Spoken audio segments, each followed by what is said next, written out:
সুপ্রিয় দর্শক শ্রোতা, কালের বিবর্তনে হারিয়ে যাওয়া সেই স্মৃতিগুলো আমি আপনাদের সামনে তুলে ধরতে চাই।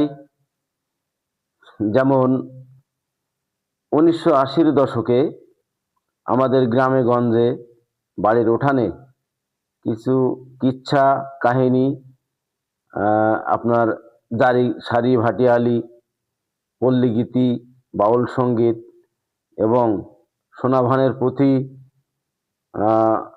মামলার সাক্ষী ময়না পাখি কবিতা আব্দুল কুদ্দুস, এরপরে সাপুড়ের মেয়ে জরিনা, এই ধরনের কিছু কিচ্ছা কাহিনী তখন মানুষ বাড়ির উঠানে দলে দলে শ্রবণ করত।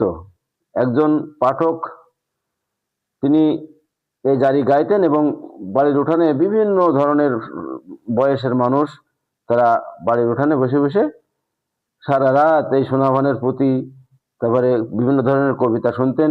একেবারে সুস্থ বিনোদন। এখনকার বিনোদন মনে করেন বেহায়াপনা বিনোদন। এই বিনোদন আর সেই বিনোদনের ভিতরে অনেক পার্থক্য ছিল এবং তার ভিতরে বহুত মজা ছিল, আনন্দ ছিল। সে সময় মানুষের মনে অত্যন্ত সুখ ছিল, মানুষের অভাব ছিল, তারপরেও মানুষের অনেক সুখ ছিল। বন্ধুরা, সেই সমস্ত হারিয়ে যাওয়া বিনোদন আপনাদের সামনে তুলে ধরতে চাই। যদি ভালো লাগে আমি পাট পাট করে আপনাদের সামনে সেই সমস্ত অতীতের হারিয়ে যাওয়া বিনোদনগুলো তুলে ধরবো। যদি ভালো লাগে কমেন্টে দ্বিতীয় পাঠ শোনার জন্য আপনারা যদি কমেন্টে জানিয়ে দেন, তাহলে আমি আবার দ্বিতীয় পাঠ আপনাদেরকে উপহার দিব।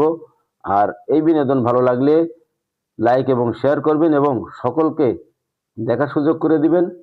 ধন্যবাদ।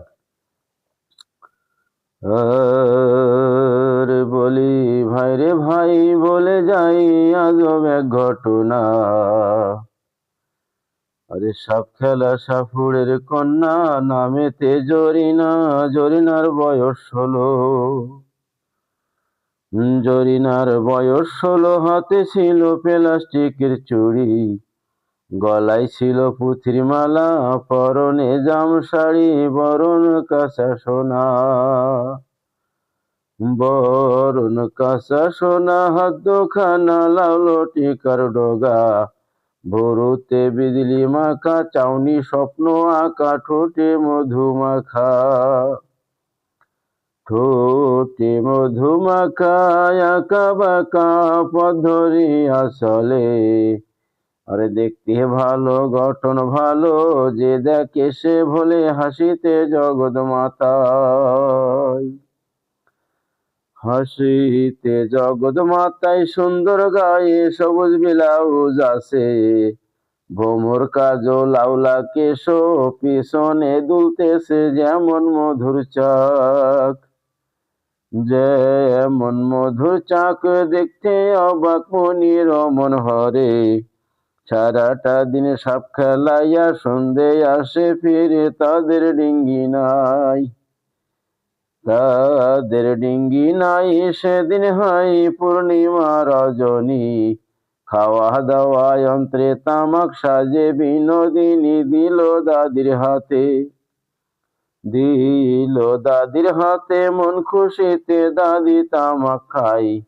মধ্য গাঙ্গে কলার ভেলা, ধবধবে জ্যোৎস্নায় ভেসে যায় স্রোতের বেগে। প্রিয় দর্শক শ্রোতা, আপনারা শুনছেন সেই অতীতের হারিয়ে যাওয়া সাপুড়ের কন্যা জরিনা সুন্দরীর অংশবিশেষ।